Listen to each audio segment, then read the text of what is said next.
दिघ्यातल्या इमारतींवरील कारवाई रोखण्यासाठी शिवसेना आणि राज्य सरकारची सर्वोच्च न्यायालयात धाव। याचिकेवर आज सुनावणी, तर अनधिकृत इमारती रिकाम्या करण्याचे मुंबई हायकोर्टाचे आदेश। वीरेंद्र तावडेच्या सीबीआय चौकशीत अनेक धक्कादायक खुलासे। मडगाव स्फोटाच्या प्रयत्नात मरण पावलेल्या मलगौडा पाटील बरोबरही झालं होतं तावडेचं संभाषण।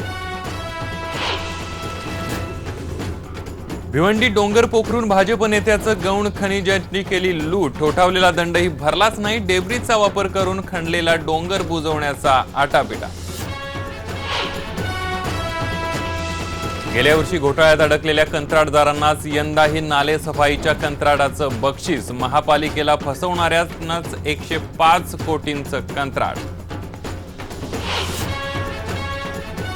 मध्य मुंबईत आज सकाळपासून उद्या सकाळी 8 पर्यंत पाणी पुरवठा बंद। तानसा पाईपलाईनच्या गळतीच्या दुरुस्तीचं काम होणार सुरू। पाणी जपून वापरण्याचं आवाहन।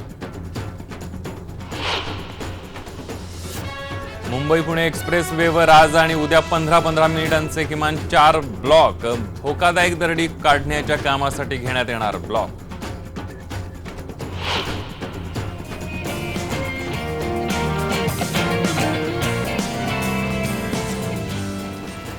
आज शाळेचा पहिला दिवस। राज्यपाल, मुख्यमंत्री आणि शिक्षण मंत्री करणार मुलांचं गुलाब पुष्प देऊन स्वागत। शाळेचा परिसर पुन्हा गजबजणार।